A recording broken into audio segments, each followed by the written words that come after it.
1853, c'est quoi? C'est le début de la grande aventure avec l'association de deux entrepreneurs dans le nord de la France, Louis Le Saffre et Louis Bonduelle, qui ont créé une société qui s'appelait d'ailleurs Le Saffre et Bonduelle, basée sur un métier de distillerie.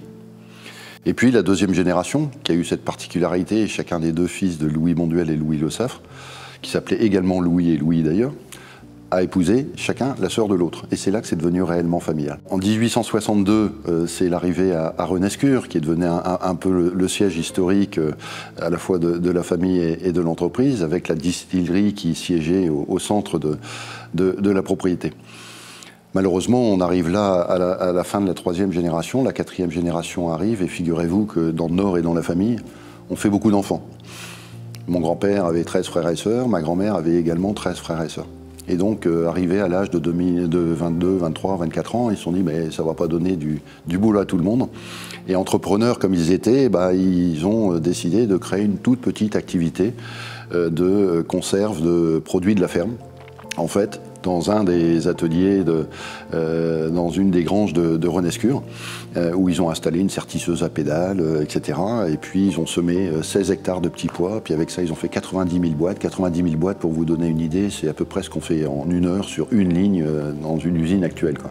Une grande histoire, oui, avec un épisode malheureux bien sûr, qui est la Seconde Guerre mondiale, où l'usine de Renescure a été bombardée, a été occupée par l'armée française, l'armée allemande, etc. Il ne restait pas grand-chose après-guerre.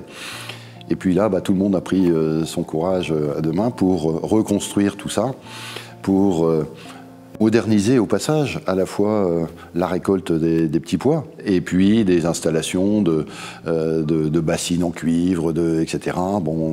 Le début de la reconstruction et de l'épopée de Bonduelle avec quelque chose d'important qui est le dépôt, le choix d'abord, et le dépôt ensuite de la marque Bonduelle.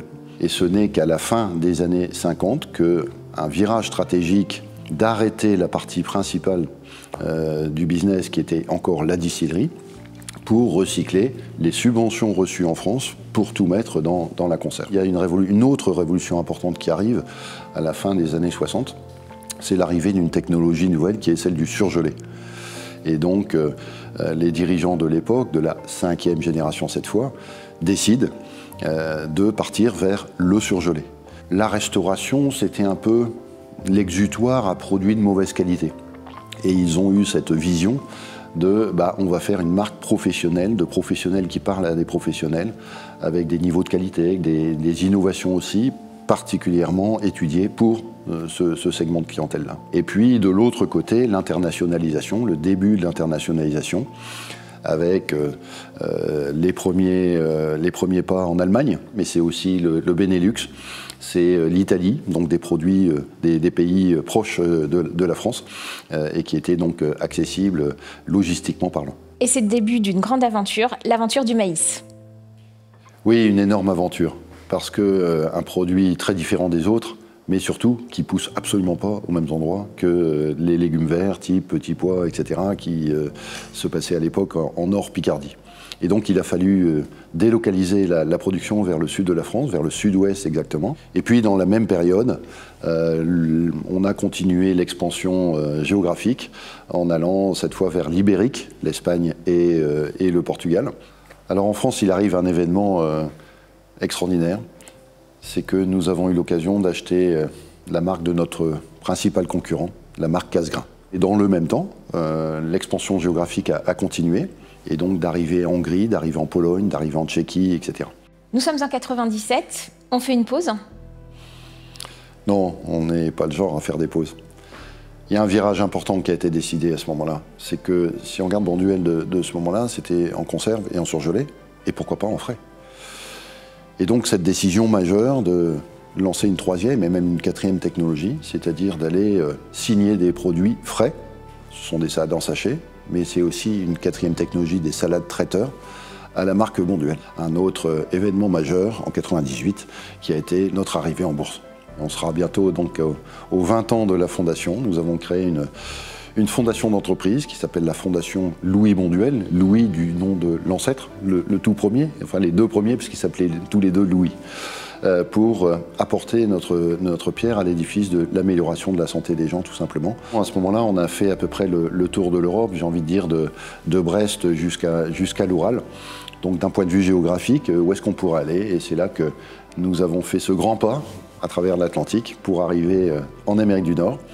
D'abord en conserve et surgelé avec l'acquisition de la marque Arctic Gardens, puis en frais avec l'acquisition de la marque Ready Pack ou Bistro aux États-Unis. Il y a eu une autre révolution qui a été notre arrivée dans un produit d'ailleurs dont les consommateurs pensaient à ce moment-là qu'on le faisait déjà, mais non. C'est le champignon de Paris. On fait aussi des champignons sylvestres, mais principalement des champignons de Paris, dans la Loire et en Pologne. Alors 2013, c'est le 160e anniversaire. Il fallait peut-être regarder à mettre un peu d'ordre dans tout ça, et donc c'est lancé une grande démarche qui s'est appelée VGEGO, qui a été une démarche parallèle entre la famille et l'entreprise. Une démarche de vision à long terme.